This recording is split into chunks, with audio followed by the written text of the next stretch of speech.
From Walmart to General Motors, the titans of business are becoming some of the biggest buyers of renewable energy, such as wind and solar power.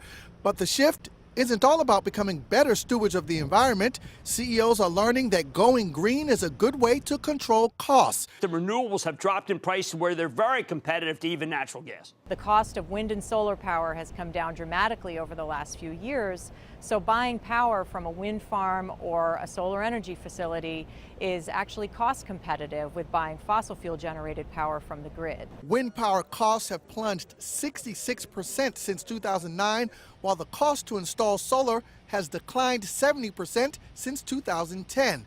For big companies, that's adding up to millions of dollars in savings. GM, which plans to get all of its power from clean energy by 2050, says it's saving $5 million a year worldwide using renewables.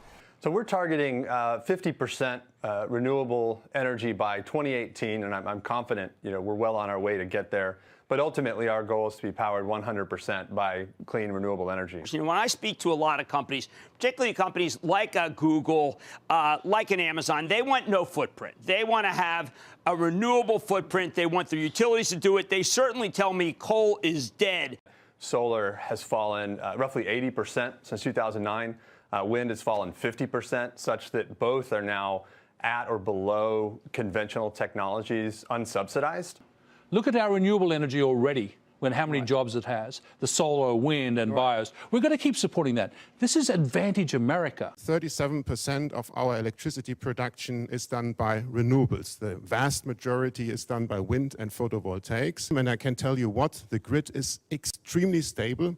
We have grid disruption a year at about 12 minutes. So 12 minutes a year is effectively nothing. If you said cost competitiveness for a customer is $45 per megawatt, something like that, that would be where we would say we got to hit that or lower. And I know that as a company, we've solicited and we've gone into contracts with wind facilities that are at that $45, $44 per megawatt cost.